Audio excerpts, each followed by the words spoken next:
Any requests? I was just checking the Zoom. We don't have any requests there either. All right, thank you very much.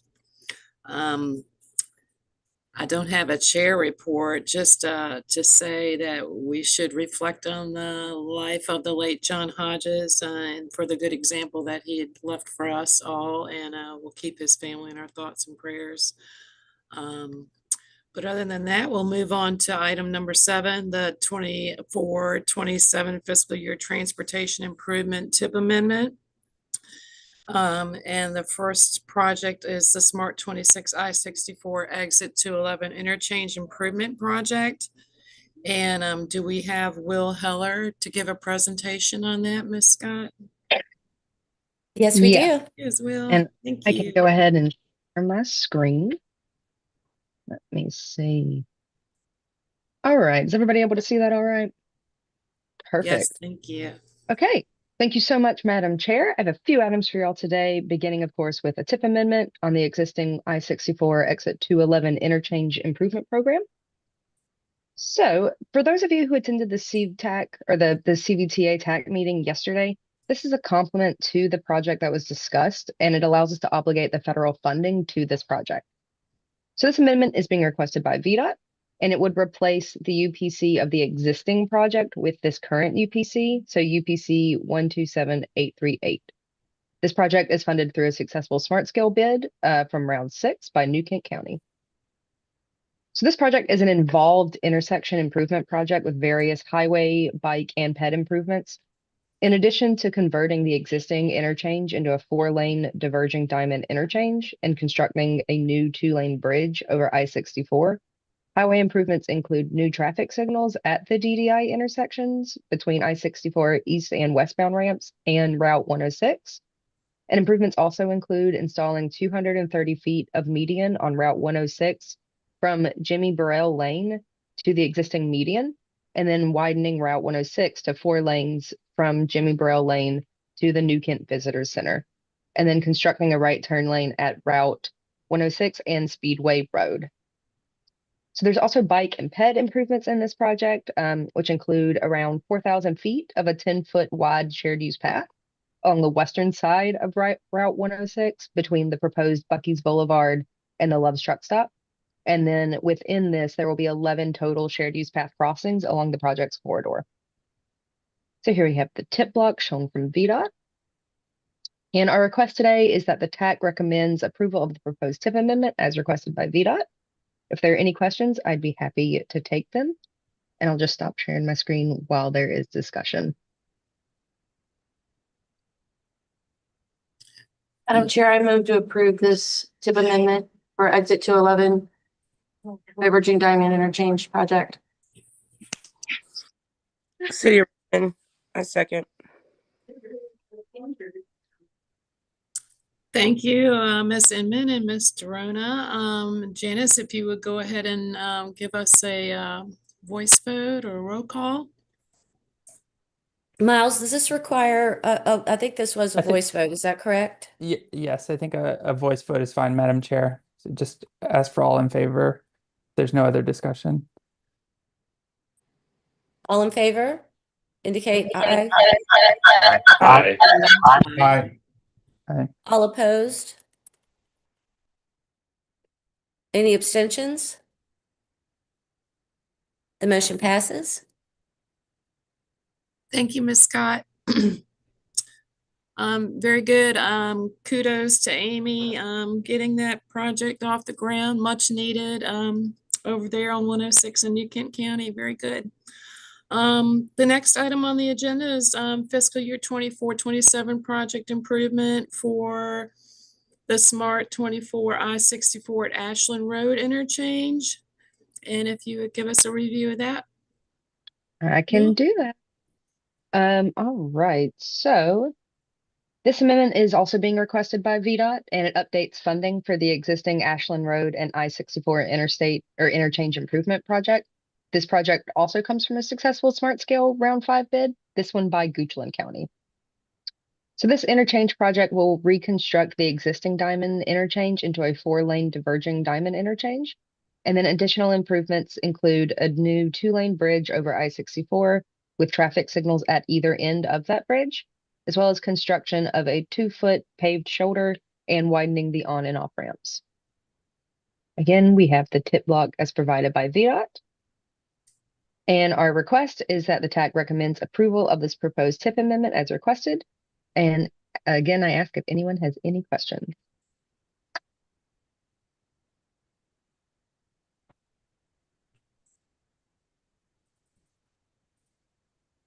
Any input from the committee?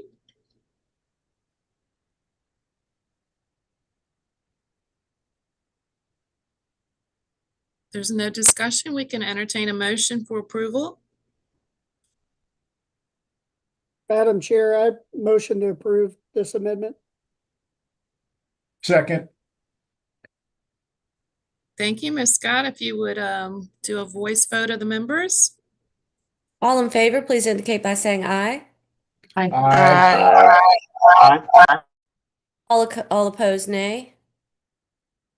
Any abstentions? The motion passes. Oh, yeah. All right, so I will move on to my third and final tip amendment for everybody today for the Virginia 288 northbound hard shoulder running project. So this amendment is also requested by VDOT, not really a surprise there. Updates for funding for the existing 288 northbound hard shoulder running project. And this project comes out of a recommendation from a 2018 Virginia 288 STAR study. So this project seeks to create a hard shoulder that can be used as a running lane during peak travel times to ease congestion. It involves improving pavement conditions as well as the installation of intelligent transportation systems that will help to signal when the shoulder is being used as a running lane. Here's the tip block that we have provided from VDOT. And our request today, again, is that the TAC recommends approval of the proposed tip amendment as requested by VDOT. Now we'll stop sharing my screen for a discussion.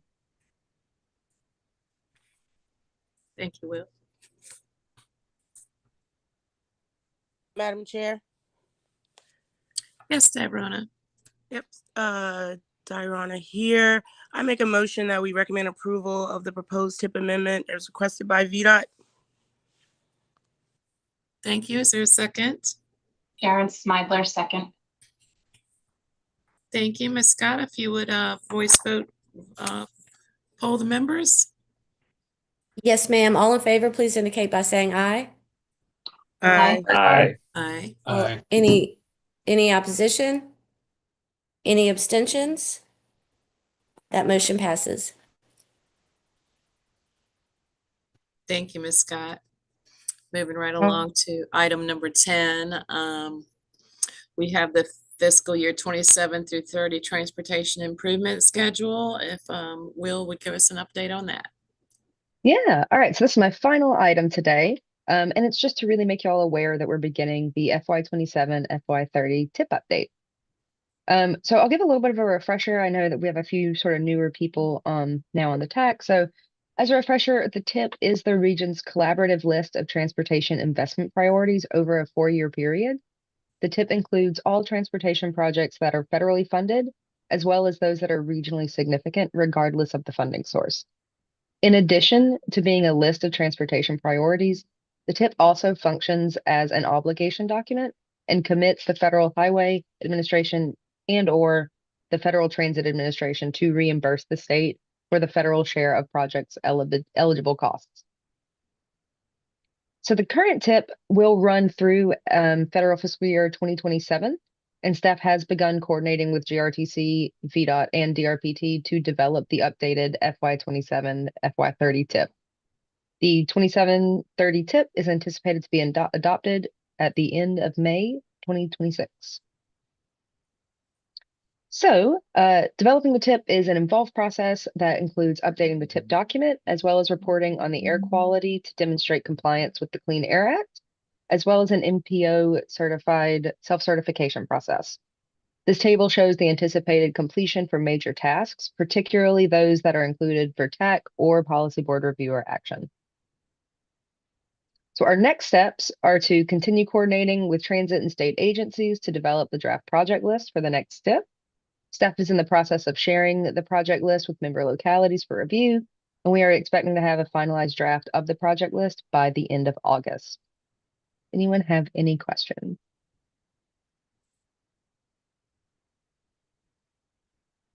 And there's, of course, no vote. This is we're just letting you know that we're in the process of doing this. So there's not an action required. Right, that gets updated every 4 years, so, Right. Yes, ma'am. yep. Hey, this is Dan Grinnell with VDOT. Hi, Dan. Hey, are you guys planning to coordinate with Tri-Cities on this, on your tip? We've Hey, been in contact. Will. Hey, yes, thank you. This is JJ in Chesterfield. We did a high level with the Tri-Cities review, and we're verifying that right now with this review of the tip. So we're making sure we have at least the Chesterfield Tri-City projects in our list. And Madam Chair, if I can add on, Dan, we're coordinating with the district and with DRPT and with Tri-Cities to make sure that the two tips are aligned and that we're on the same schedule, so that we'll be able to get to conformity at the same time. Okay. All right, great. Thank you.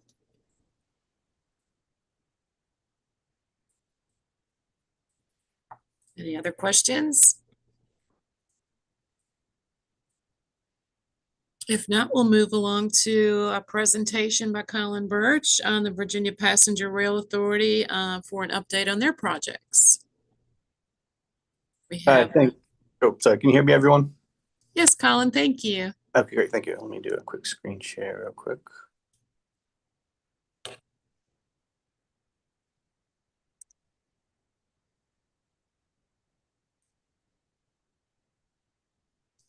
Okay, can everyone see that okay? Yes. Okay, so thank you. My name is Colin Birch. I'm a senior planning manager with the Virginia Passenger Rail Authority. We like to come out to the MPOs that we have project active in the area periodically to give updates on the status of the projects. So in this presentation, I'll talk about some projects in the Richmond area, but also talk about a brief history and background and context of VPRA, why we exist, what we do. I know some of you have probably seen this presentation before, some of these slides, so I apologize for anything you've already seen. So this graphic just shows Virginia's location on the East Coast and its relationship to passenger and freight rail on the East Coast. And it's not only the intersection of the North and South, obviously, but in terms of primarily freight rail, it is the connection to the Midwest and the Mid-Atlantic. So there's all those Midwest markets are served by the Port of Virginia. The ports up in Boston, New York, Philadelphia primarily serve the Northeast, and then down in Wilmington and Savannah, they primarily serve the Southeast and the Deep South. So Virginia's got a unique position in the country to where it can serve as the intersection of the North and South, the East and West for not only passenger but freight rail. This slide shows, it's kind of busy, so I apologize for that, but it kind of tells the story of recent history of passenger rail in Virginia over the past 15, 20 years. It really starts in 2008 with the Passenger Rail Investment Improvement Act, PRIA, which did a number of things. One of the things it did was to separate Amtrak into 3 business lines. One of those being the long distance services, which travel across multiple states on primarily freight-owned infrastructure. The other business line are the Northeast Corridor services, which stretch from DC to Boston on primarily Amtrak-owned infrastructure. Those two are fully funded and administered by Amtrak. The third business line it created, which is the most germane for Virginia and VPRA, are the state-sponsored services. So there are about 21 different entities, 18 different states around the country who fully fund their own passenger rail service. Amtrak is primarily the operator. And it's not really hyperbolic to say that Virginia is leading the country in terms of passenger rail expansion and frequency increases. And this tells that story of all the expansion increases. And I'll talk about some of the additional expansion and increases that we're going to be seeing soon. Okay. So this is the current landscape of passenger rail in Virginia. You can see that we have 8 round trips on 4 lines that terminate and originate in Roanoke, Richmond, Newport News, and Norfolk. 8 daily round trip trims that are sponsored by VPRA in the Commonwealth of Virginia. There are also 5 of those long distance services you heard me talk about, and 1 North Carolina sponsored service, which travels up from Raleigh all the way up to the Northeast. And then there are the 2 commuter lines in Northern Virginia, VRE, which has the Manassas and the Fredericksburg line. So while we have this great portfolio of passenger rail service, we are looking to increase that and improve that. So how's that done? Talk about some of the freight railroad agreements that we've been able to execute over the past few years. Like I said, that the passenger portfolio is very, it's good. It's very robust in Virginia, but we'd like to expand that. And how do we expand that? It's by purchasing right-of-way and track from the freight railroads. In 2021, we executed a kind of our landmark agreement with the CSX, which you may have heard it called the Transforming Rail in Virginia program, which VPRA acquired hundreds of miles of right-of-way and track from CSX, primarily on the Richmond to DC corridor. You may hear it called the RFNP, or the Richmond, Fredericksburg, and Potomac. We also acquired the Buckingham branch from Doswell to Clifton Forge. This currently does not have passenger service from Charlottesville to Doswell, but it does have the Cardinal, which runs 3 times a week from Clifton Forge up to New York. And I'll talk about this piece in a little bit later. We also acquired the S line, which is an abandoned line from Petersburg to the North Carolina border. I'll talk about that a little bit more. And then as part of these agreements, we're going to be building out infrastructure capacity along the RF&P corridor to increase the service capacity for passenger and freight. But again, back to this agreement with Norfolk Southern that was executed last year, was for the VPRA to acquire the Manassas line in Northern Virginia, which connects Manassas to Alexandria. And that will open up access to Norfolk Southern's main line, the N&W line, connecting the New River Valley to the existing Roanoke service. So we'll be extending 2 trains from Roanoke to the New River Valley in the near future. So who is VPRA? We were created by the General Assembly in 2020. You can see all of the powers that we were granted by the General Assembly. While we were charged with owning the rail assets right of way and building out the infrastructure, we are not technically a railroad, so we can't run trains. We partner with Amtrak and VRE to be our operator. And this is a rendering of, you may have heard of the Long Bridge project, which is kind of our, I guess you could say it's our keystone project. It's actually 6 bridges that'll be crossing from Northern Virginia into the district. New 2-track structures from Arlington to Washington, D.C., as well as a bike ped bridge that's going to be constructed. If you're ever up in D.C. taking the Amtrak train, this is the existing Long Bridge. We're going to be building it in between the Metro Bridge and the existing Long Bridge. So it's a very narrow envelope, but we are working on that currently. So our mission is to promote, sustain, and expand the availability of commuter and passenger rail service in the Commonwealth. We have a 15-member board that is appointed by the governor. Those appointees are kind of staggered because our projects can take 10, 15, 20 years sometimes to accomplish. So we want to have that kind of built-in institutional knowledge throughout multiple administrations. Our staff is now over 60 folks spread across Richmond and Northern Virginia, and we're divided into 4 of those departments there. So the next few slides I want to talk about are the project-specific slides for the projects in the Richmond area. And when I go through them, I'll kind of start with the ones that are a little more near term, that we can expect to see construction, or you may hear some things in the media about them coming up soon. And then as I get further along, I'll talk about some of the projects that are a little further out on the horizon. The first one is the Ettrick Station Improvements Project. And this project was originally undertaken by Amtrak. They're under a federal mandate to improve the ADA compliance with all of their stations. And this station is not in compliance. So they originally started the design to bring it up to compliance. Once VPRA, we took ownership. When we took the ownership from CSX, there's a number of different pieces that we took ownership of. So it's not just the track or the infrastructure. There's also some pieces of real estate that we took ownership of. One of those is the Ettrick Station.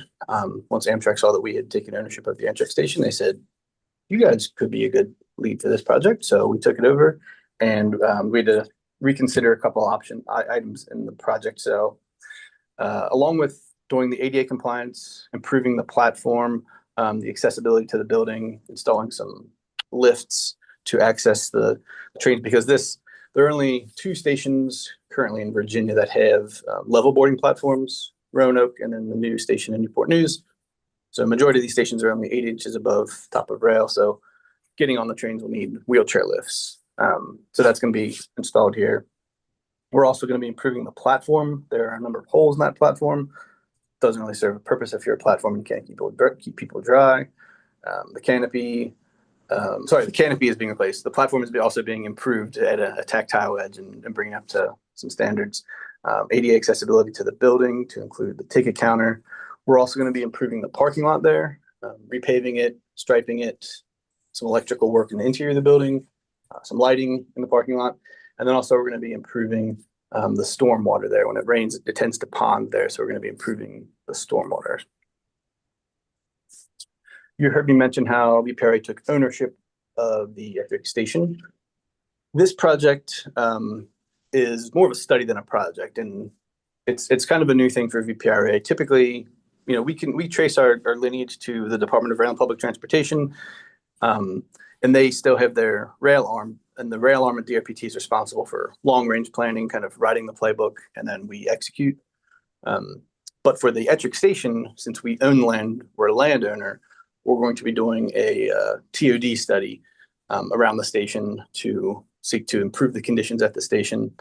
This is also going to include an element of conceptual engineering, because we have another project on the horizon called the S-Line or R2R project, which I'll talk about a little bit later. And we want to ensure that with the new proposed alignment for the R2R project, the station, Ettrick Station, be it a new station or a renovated station, can accommodate that new alignment. There'll also be a robust public outreach piece for this TOD study. Bolton Yard facility project. This is another project that is kind of tied to the CSX agreement and the Transforming Rail in Virginia program, where as we complete these projects in TRV, for instance, the Long Bridge project, once that gets turned on, that opens up additional service to Virginia, particularly to Richmond. And currently the operations in the Richmond area are not the most efficient. The trains that originate and terminate in Richmond start and end their days at Main Street Station. So what happens is trains will drop off passengers at Staples Mill, continue on through the Acca Yard, drop off passengers at Main Street Station, then make a deadhead movement back north through Acca Yard and store the trains overnight at Staples Mill. Then in the morning, when they start off, they'll have to make another deadhead movement south from Staples Mill through Acca Yard, pick up passengers at Main Street Station, and then begin their service run. If you've taken the train, you may have experienced delays passing through Acca Yard. So this is not the most efficient operational setup right now. And Main Street Station does not have any place to store trains overnight. So construction of a layover facility in the Fulton Yard and just over the Richmond border in Henrico County will allow for those additional service for the trains to start and end their day in Richmond. And this project is going to include some storage tracks to accommodate the new trains, maintenance platforms for the crews to perform routine maintenance and cleaning, access roads for the crews, parking for the crews, trailers and storage also for the crews. And Henrico County has been generous enough to apply for a CVTA grant for VPRA on this project. So we're very grateful for that. The next project is also more of a study, which is not necessarily our foray. Typically do capital development, but because we're going to be having all of these new services start in Richmond, we need to do an assessment of the infrastructure around Richmond. You may have seen that while Richmond Main Street Station is a very nice station, there's only a few trains a day through there. There's primarily through Staples Mill, and the reason that is because any trains coming from North Carolina or Point South have to travel up the A line and connect to Staples Mill. There is an existing rail line called the Bellwood subdivision, you may hear it called, but this is not up to passenger worthiness. So only trains that originate and terminate in Newport News or Richmond Main Street serves Main Street Station. So now that we have all of these kind of infrastructure pieces out there and additional services, we're going to do a capacity and routing analysis to come up with some recommendations on how to improve the throughput through Richmond. And the R2R study, this is, if you're in North Carolina, it's the Raleigh to Richmond. If you're in Virginia, it's the Richmond to Raleigh. So we just say R2R. But this is a project that is looking at connecting Richmond to Raleigh in a more direct manner. Currently, you have to kind of travel down the East Coast and then make a westward movement to reach Raleigh from Richmond. But this project seeks to bring the S line, which Jeremy talked about, which connects Petersburg to the North Carolina border. We've acquired that in the transaction with CSX. So this is looking at making a more direct connection to Raleigh, Richmond, onto the Northeast. It's a joint project with VPRA and NCDOT. We're currently waiting on funding from the federal government for the 30% design, and that 30% design will advance the project further. The last project I want to talk about is the Commonwealth Corridor, and this is actually a DRPT-led project at the moment. So the federal government, the Federal Railroad Administration created a new funding program called Corridor ID, or CID, you may hear it called. And it's really a three-step program, grant funding program, where if you get approved into step one, then you can go back to the FRA to apply for additional CID funding. DRPT put in 2 Corridor ID applications and were accepted for both. This one, discussing the Commonwealth Corridor specifically, will connect the New River Valley, Blacksburg, Christiansburg to Roanoke, which this is already a planned extension. And then from there, go to Charlottesville and use that Buckingham branch line I mentioned earlier that currently does not have passenger rail service on it. And what that will do is connect the New River Valley to the Hampton Roads. This is probably a project that's way further out on the horizon.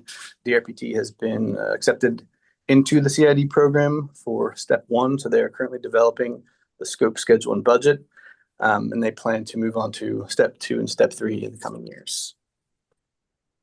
And happy to answer any questions you may have. Thank you, Colin. Sharon, you have some questions?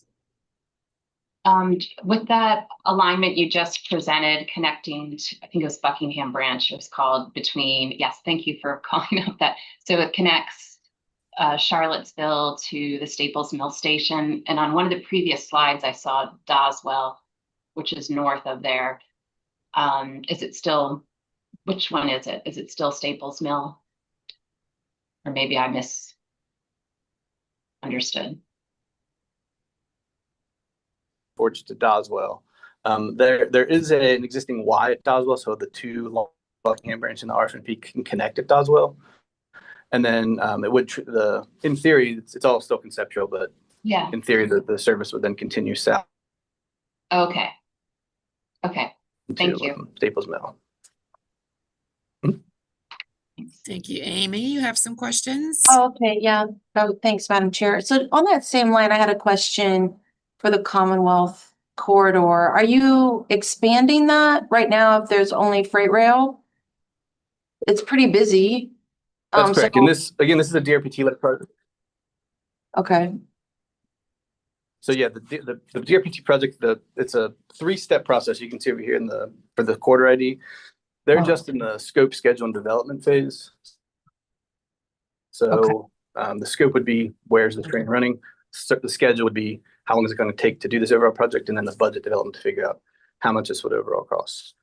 The second step would be the service development plan. And that's when they would look at kind of a capacity and routing analysis to see what that would look like. Okay, great.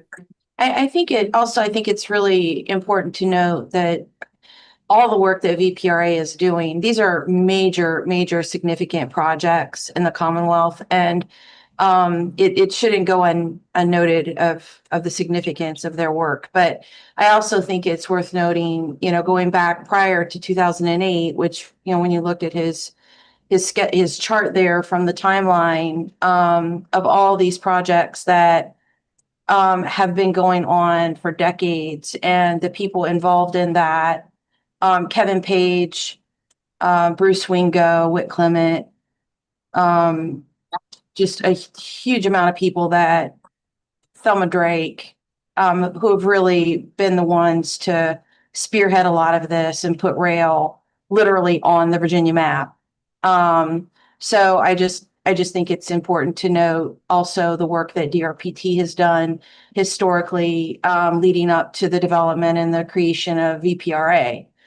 Right. So, there's a lot of people that have put a lot of blood, sweat, and tears, just like we do in transit, in the rail, and it should not go unnoted or remembered. Yes, thank you for that. 100% agree. The seeds for this were planted 20, 25 years ago, and it's just now. It's exciting to see it finally start to bloom. Definitely. So great work. Thank you. Very exciting. JJ, you have some questions? Yes. Hey, Colin. This is JJ with Chesterfield County. I just wanted to check and see if you had a schedule for the Ettrick Station study and kind of when you expect to do public outreach. Yeah, as so well. for the station study, we received an earmark, a congressionally designated spending grant for that, and that's still kind of waiting at FRA to get final signature. Once that comes to us, we don't want to overpromise, underdeliver. So I'm thinking maybe the beginning of the year we'll probably have the study beginning, but it's kind of up at the higher levels right now. Okay. Yeah. And then, yeah. Oh, sorry, go ahead. I was just gonna say, I think when you start the project and start doing public outreach, just reach out to us and we can try to look at the groups in the area and connect you. Absolutely, thank you. Yeah, well, as we get closer, we'll probably do some kind of preliminary, reaching out to people to say heads up, kind of identify some folks that we can work with. It'll have be a public outreach, kind of a TOD, and then we're thinking of doing the conceptual engineering piece a little bit later because it's kind of contingent upon that 30% for the S line, which is also kind of at the federal level now being, who knows where it is up there. Okay, thank you. Mm-hmm. Madam Chair. Yes, Dayrona.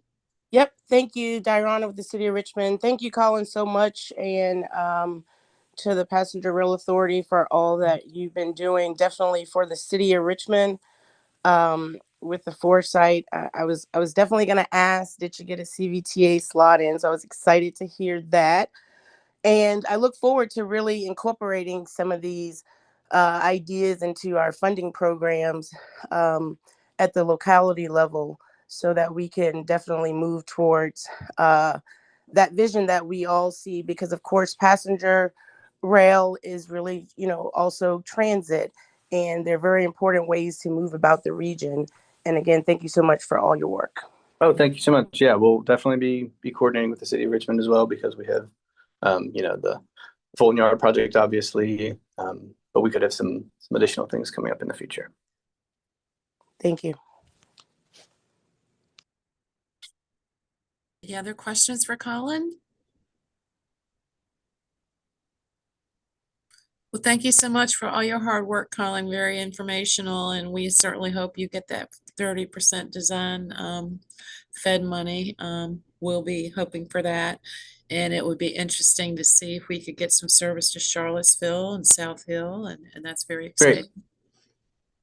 Yep. Absolutely. Thank you so much for letting me speak, and we'll be in touch. You're welcome. Yep, and moving on to our next presentation will be the freight program by Dorian Allen. If you could give us some information on the freight movement.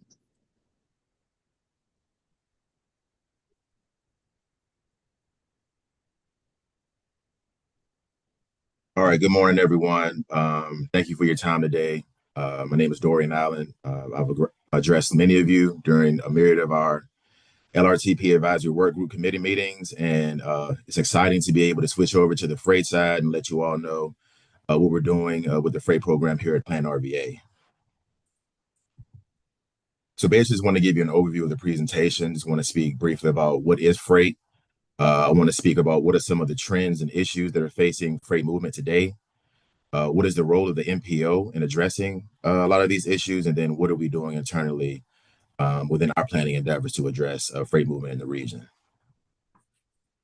So simply put, what is freight? It's goods and cargo transported in bulk by various modes of transportation. Freight is multimodal in nature. So We're talking trucks, trains, boats, and planes, right? It's reliant, the backbone of freight is the supply chain, which relies on an extensive and integrated network of infrastructure. So regionally, we're talking over 300 miles of track. We're talking over 36,000 miles of roads classified as principal arterial and above. This is important because we're guaranteed to have the vast majority of our truck travel on these roads that are designated principal arterial and above. We're also looking at approximately 37 miles of marine highway in M64.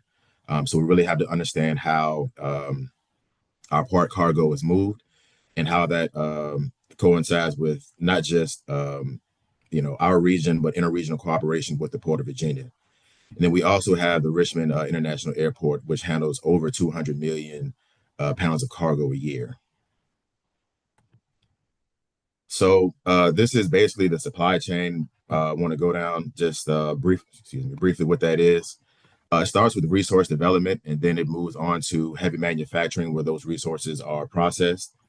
Those resources then move on to light manufacturing and construction sites, and then transported to transportation distribution facilities. From these facilities, they are transported to distribution centers, and then from these distribution centers sent to distribution warehouses, where they're will finally be transported to commercial and retail sites, where they then will reach the end user or the customer. So now I want to get into some of the freight movement trends. As we probably already know, there is a sustained reliance on trucking. Approximately 72% of all value, and then approximately 74% of all weight when it comes to cargo is transported by truck. We have seen a declining reliance on rail transport. It's down about 5% by weight between 2017 and 2024. This could be due to a myriad of instances, one being the decreased reliance on coal, as we're looking for more alternative fuel sources. And then relatively on the rail side, the cargo transport rates are relatively higher than long haul trucking. We're also seeing a growth in air freight. RIC cargo is up 25% since 2021. This could be due to the fact that mail cargo has been fluctuating over the past few years. We've recently picked up service for mail cargo, so that has increased about 300,000% over the last year or two. And then we also see an increase in water cargo, which is up 36% between February 2021 and February 2025. And we'll get into a good reason why. The globalization of the supply chain. We as a society, some may say, have an insatiable appetite for cheap imported goods. So we really see that spelled out within a lot of the trends within freight and how freight is operated globally. We also see industry consolidation. One of the major mergers that we see is the Union Pacific Norfolk Southern merger. We do see a post-pandemic shift in demand, which increases e-commerce and direct to customer logistics, and then supply chains disruptions. So basically, uncertainty is the new business model in the freight world, right? So from natural to man-made disasters such as the collapse of the Key Bridge in Baltimore to climate change, right? I look towards the VTrans vulnerability assessment that looks at road inundation, road flood inundation, and how that affects truck routes as cargo is being moved through trucks. And then tariffs, right? At one point throughout the year, the tariff scheme was changing maybe on a day-to-day basis. So it's kind of hard for many businesses to keep up with the changing landscape in tariffs as is. So we really have to be keen on what some of these disruptions are and how they may affect the movement of freight going forward. As we get into some of the issues facing freight, there are a myriad of issues that are facing freight and generally. I know one of the main things being that we have a proliferation of unqualified drivers on the road. About 4% of truckers are unqualified, and that equals out to about maybe 2,700 truckers per state. But for the purview of the MPO, I want to focus on these issues at hand here. So because we have such a reliance on large trucks transporting majority of our freight, we do get freight bottlenecks where traffic is exceeding the capacity of the road. We also see a lot of crashes involving large trucks, right? Additionally, we have some land use conflicts. I know recently I visited a Amazon warehouse in New Jersey. Unfortunately, that Amazon warehouse is housed in pretty much a relatively residential neighborhood. And then what we were able to witness was maybe an 8 mile long queue of trucks trying to get in and out of the distribution warehouse because the road capacity and the land use surrounding that distribution center did not allow for that kind of traffic of trucks. So that's something that we have to be cognizant of, especially when we're looking into our community and economic development forums and how we integrate that with freight as well. We're also looking at first mile and last mile connections. I know if anybody like me is driving up and down Broad Street on a Monday afternoon, you're kind of relegated to the left lane because of the receiving that many of the businesses are getting from trucks on such a crowded road, such a busy road. One main I guess initiative of VDOT specifically is truck parking and understanding what truck parking and staging storages looks like throughout the region and throughout the Commonwealth. And then we're also looking at driver shortages in the truck realm as well. So what is the role of the MPO in freight planning? Well, we need to be the regional repository for data collection. We're also responsible for stakeholder engagement, and that's within the economic community development and then the public-private partnerships that we are needing to forge to have a more comprehensive freight planning process. And then we need to understand what the freight needs are. How is freight moving now? How is freight slated to move in the future? And how do we need to plan for that? What are the needs assessments and what are the needs and issues that we need to address when it comes to freight? We need to be able to establish a regional strategic direction. What policies do we want to follow? What projects do we want to follow? And then the project prioritization and programming process as well falls within the purview of the MPO. So within that, the data collection, we use a number of federal and state agencies. We use ArcGIS, NRIX, and the Freight Analysis Framework. This gives us a regional breakdown of what the commodity flow is that are coming in and out of the region. We are working with VDOT to discuss a statewide license of Transearch, which gives us more of a granular understanding of commodity flow, more on a county to county basis. Within that data collection, we're looking at truck travel time reliability, speeds, volumes, large truck crashes, commodity flows. So we really need to understand what type of commodity are coming in and out of the region, at what rate and by what mode of transportation, where are the bottlenecks, and then where are the freight centers throughout the region. Again, the stakeholder engagement, we really have to engage the community as a whole, not just from, just the transportation aspect, but from a business and a community aspect. And then again, what are the freight needs in the assessment? So we need to have an issue compilation, right? What are the location of the problem areas? We need to have an assessment of the operational issues, and then what are some of the stakeholder issues that we're hearing when we go out and do this outreach.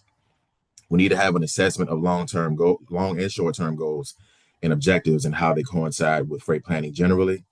And then what is the growth assessment? What areas throughout the region do we know will have increased freight activity and freight growth? And how do we plan for that in terms of surface transportation projects? In establishing a regional strategic direction, we need to establish the guiding principles and policies of how freight movement, safety, and the preservation will be evaluated within the multimodal regional framework. Within that, we need to establish whether we need a regional freight study or freight plan. Within that, we need to understand, does that involve a ad hoc committee, or does that involve a full-fledged on freight advisory committee? And then how are we prioritizing these projects and how we program these projects within the myriad of funding avenues that we have regionally? And then what are the resources that we can rely on to fund these projects going forward?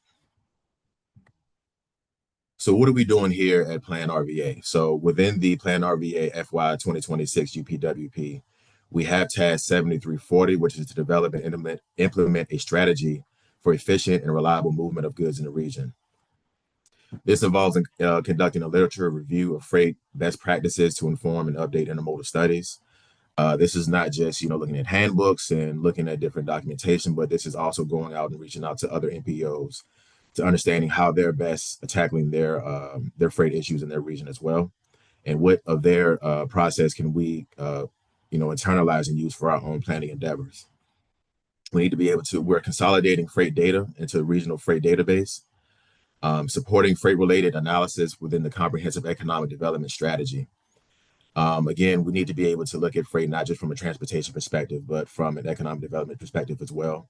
And that's where we get into things such as employment retention. What are some of the skills and skill sets that we need to preserve within the region and have taught within the region to be able to have a robust economic community when it comes to freight movement.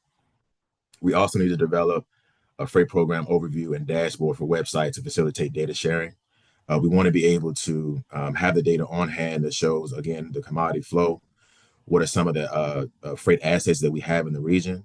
And again, to have us better understand how can we operate within the current framework of the assets, and then how can we plan for future growth? And then support freight-related efforts by VDOT and member localities as well when it comes to freight movement. So I just wanted to showcase something that we're working on now. This will be a part of our regional freight corridor profile. These are the freight corridor profiles for many of the critical urban freight and critical rural freight corridors within the region. And basically what we want to do is we want to break down each corridor and understand how they perform when it comes to freight movement. So here we have pretty much tracked the ADT for each segment on a corridor. We track what the percentage of trucks are and what the level of service are on those roads with respect to truck travel. And we also want to understand what is the safety aspect when it comes to trucks. So here we have broken down by year, what are some of the truck accidents that are going on some of these corridors, so we can really understand whether it's an operational issue, whether it's an infrastructure issue, whatever the issue may be. We want to understand and pinpoint where those problem areas are when it comes to safety.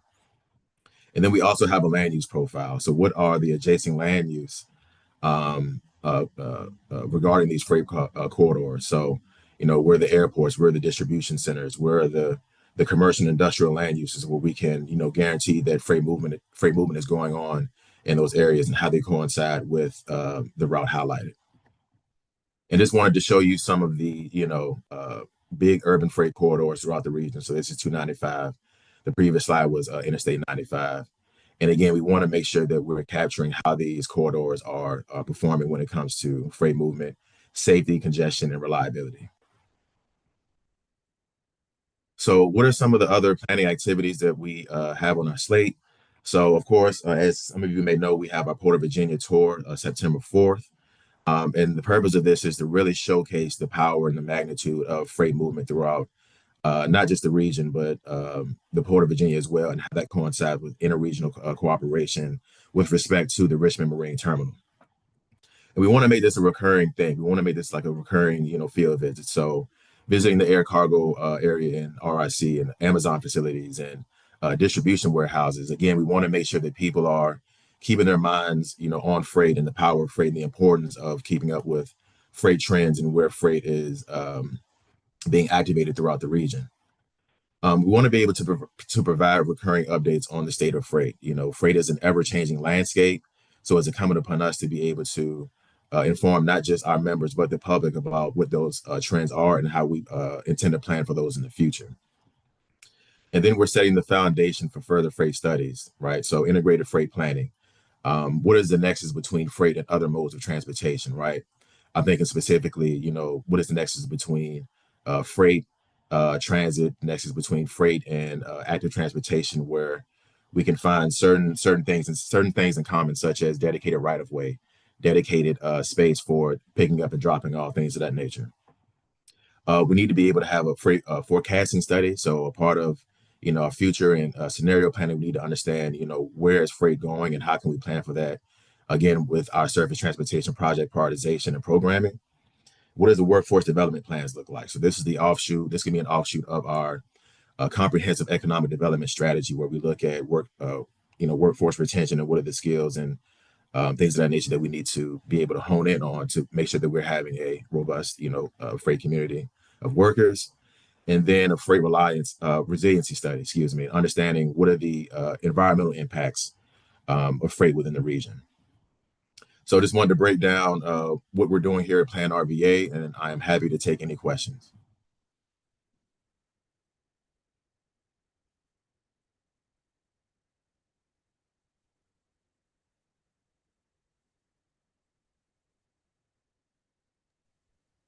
All right, hearing and seeing none, I'd like to thank I you all. have just a quick question.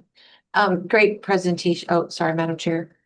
Dorian, great presentation. That's a great information. Did you say 18-mile backup coming out of the Amazon?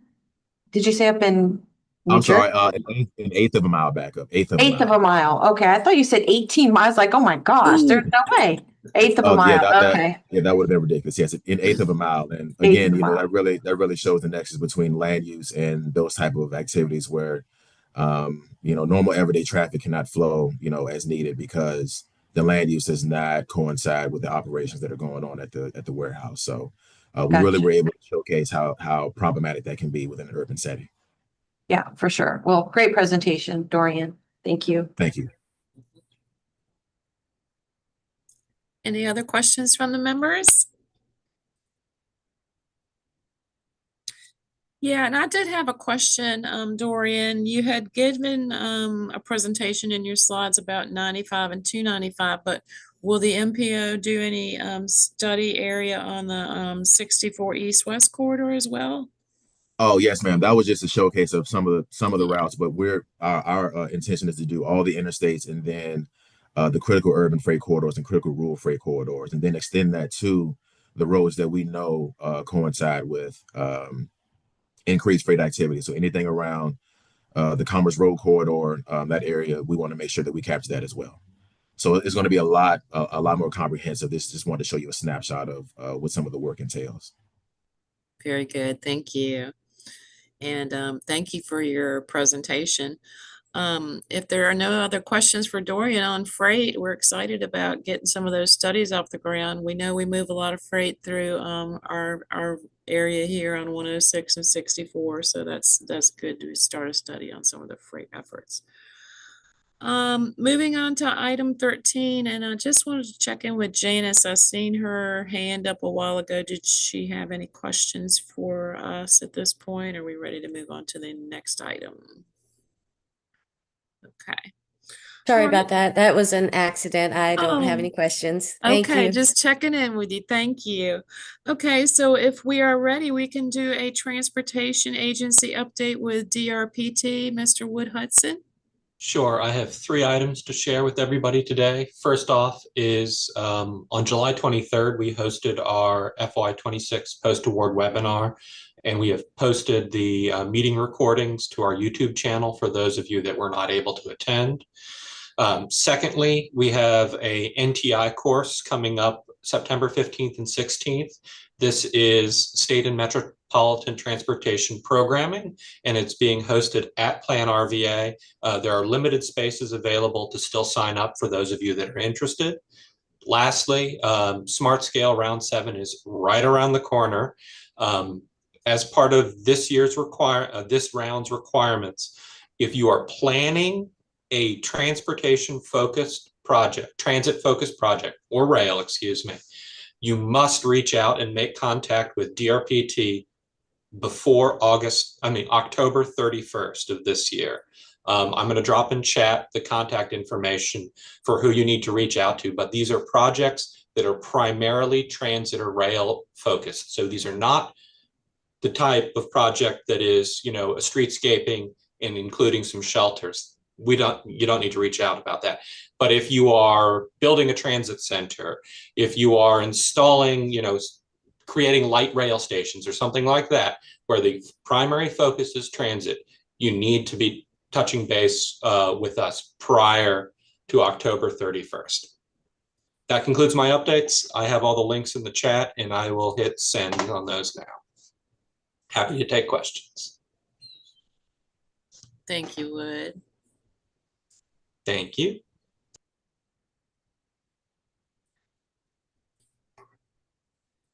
Okay, if there's no further questions, do we have a representative from GRTC, Ms. Scott?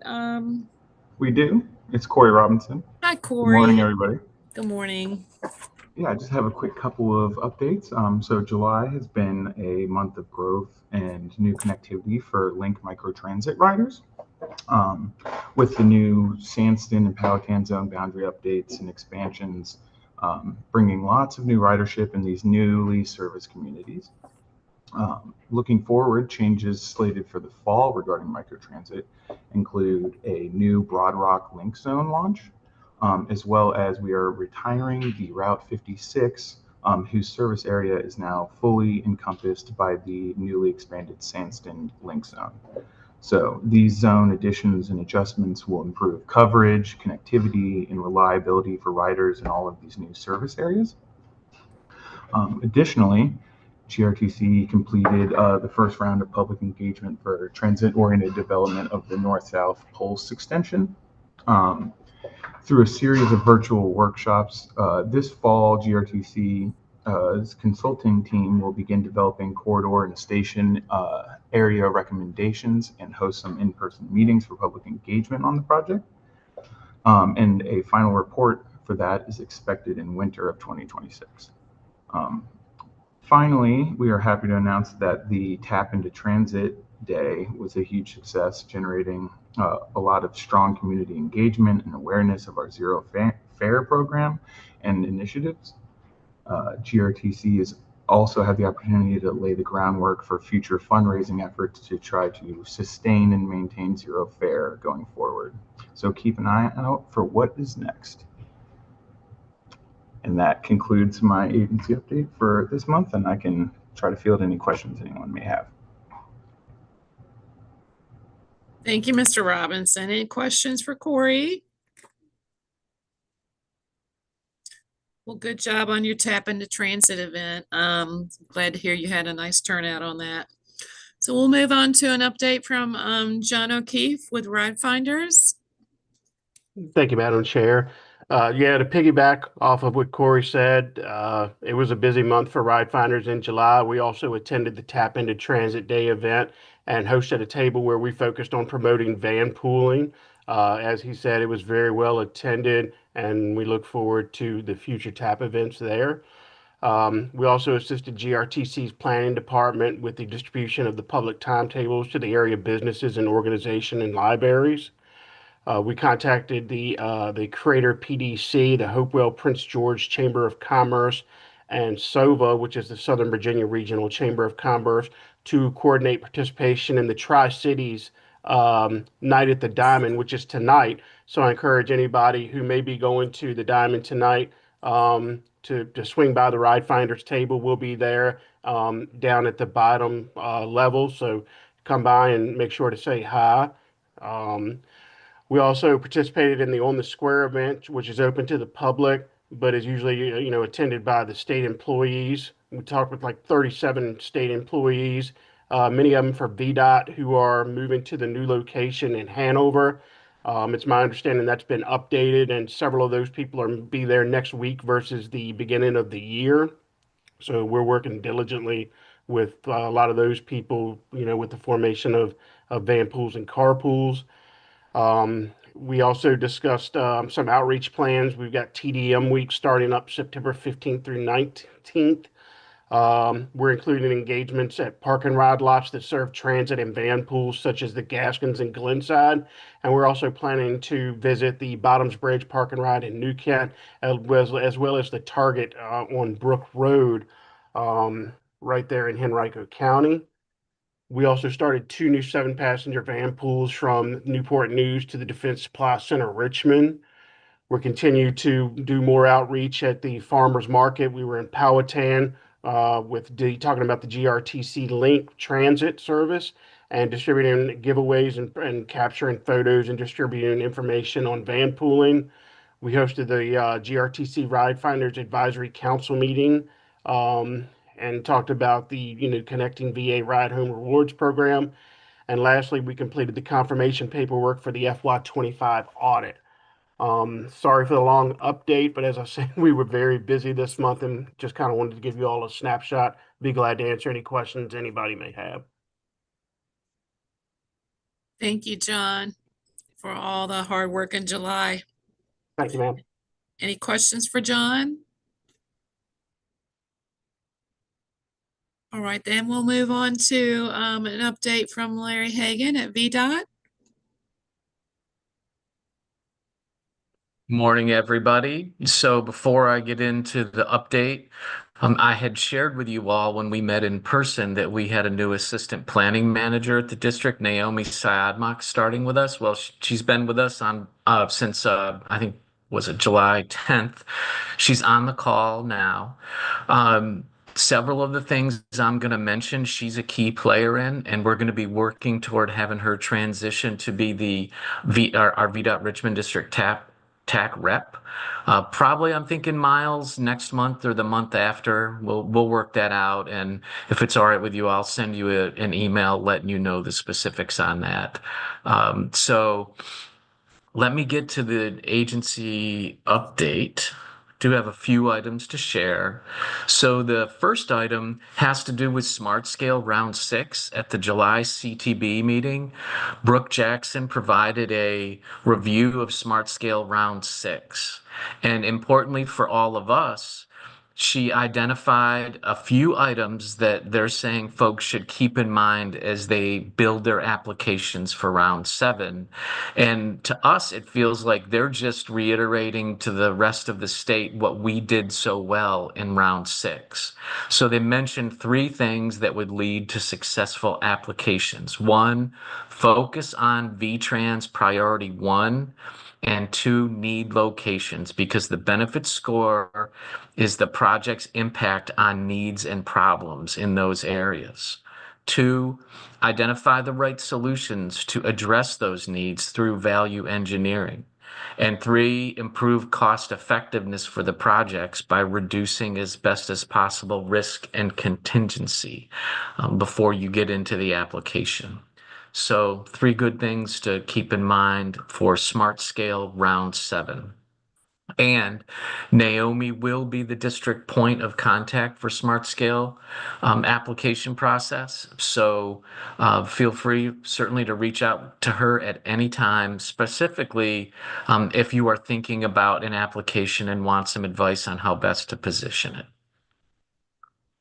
Okay, next item, CTB September round of meetings. The workshop meeting will be on the 16th at 9 a.m. and their action meeting will be on the 17th at 8:30. For TA and revenue sharing grant application process, Naomi's also going to be your point of contact there.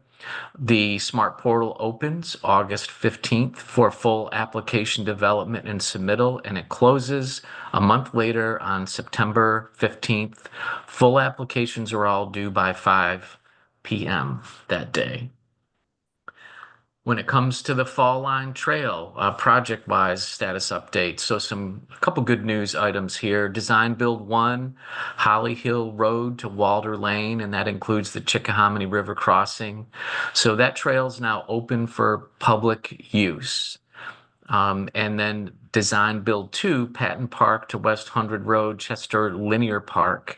Notice to proceed was issued to the design builder on 7/10/25, so about a month ago.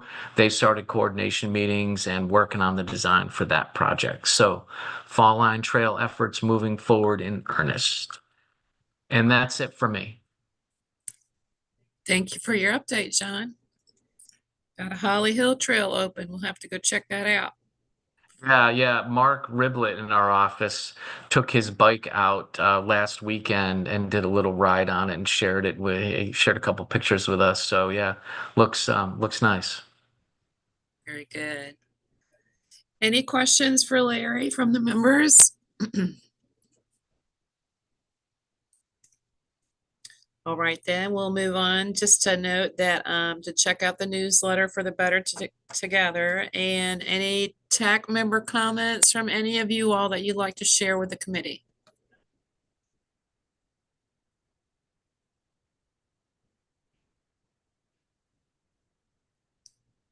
All right, with no comments from the committee members, our next meeting will be Tuesday, September the 9th at 9 a.m. And if there are no further questions or comments from anyone, we can make a motion to adjourn. Madam Chair, I make a motion that we adjourn. Thank you. Thank you. A second? John Second. O'Keefe, I'll second. Thank you. All right, we'll see you back on September 9th. Do we need to do a voice vote on the adjournment, Janice? No, we don't. We are all set to adjourn. Very well. Have a good week, everybody. Thank you for attending. Thank you. Thank you.